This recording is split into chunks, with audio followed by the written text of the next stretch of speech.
नमस्ते दोस्तों। आपके लिए एक बेहद ही रोचक और प्रेरणादायक कहानी मैं सुनाने जा रहा हूँ, जिसे आप सुनकर आपको एक शिक्षा मिल सकती है।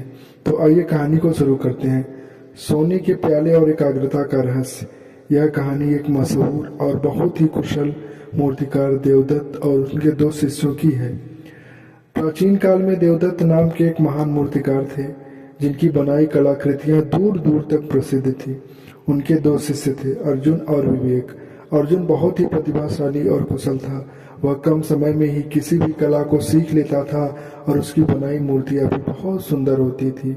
वहीं विवेक थोड़ा साधारण था, लेकिन उसकी सबसे खूबी थी कि वह निरंतर प्रयासरत और लगन वाला लड़का था। देवदत्त दोनों शिष्यों से बहुत प्रेम करते थे, लेकिन वह यह जानने को उत्सुक थे कि मैं उनमें से कौन से मृत कला विरासत को आगे बढ़ाने के लिए सही मायने में तैयार करूं। एक दिन देवदत्त ने दोनों को अपने पास बुलाया और कहा, वत्स, अब तुम दोनों की शिक्षा पूर्ण होने वाली है। मैं चाहता हूं कि तुम दोनों एक अंतिम परीक्षा दो। गुरुजी ने अपनी तिजोरी से दो चमत्कार सोने के प्याले निकाले और उन्हें दोनों शिष्यों को सौंपते हुए कहा, अगले 7 दिनों तक तुम इन दोनों प्यालों की सुरक्षा करोगे। ये प्याले बहुत ही कीमती हैं। ये तुम्हारी परीक्षा का आधा हिस्सा है। 7 दिन बाद मैं तुम्हें बताऊंगा कि इसका दूसरा भाग क्या है। अर्जुन और विवेक दोनों ने सोने के प्याले लिए।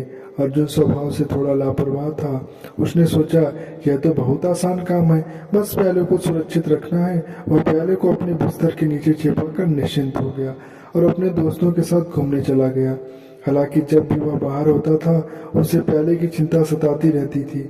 उसका ध्यान बार बार प्याले की ओर चला जाता था कि कहीं कोई इसे चुरा न ले। वह ठीक से सो भी नहीं पाता था क्योंकि उसका मन अशांत था। विवेक ने अपने प्यालों को कुटिया के एक मजबूत बक्से में सुरक्षित रखा। फिर उसने प्याले की सुरक्षा के बारे में सोचना बंद कर दिया। उसने अपने मन को मूर्तिकला के अभ्यास पर लगा दिया। वह पहले से भी अधिक मेहनत करने लगा। वह मिट्टी में इतना तल्लीन हो जाता था कि उसे 7 दिन कब बीत गए इसका पता ही नहीं चला। उसके मन में कोई लालच था और न ही कोई डर। 7 दिन बाद गुरुजी ने दोनों को बुलाया। गुरुजी ने शिष्यों से प्याले दिखाने के लिए कहा। दोनों ने प्याले प्रस्तुत किए। दोनों प्याले बिल्कुल सुरक्षित थे। देवदत्त मुस्कुराए और बोले, अब परीक्षा का दूसरा और सबसे महत्वपूर्ण भाग तुम लोग सुनो। तुम्हें अपनी सबसे अच्छी मूर्तिकला का नमूना दिखाना है, जो तुमने इन 7 दिनों के भीतर बनाया हो।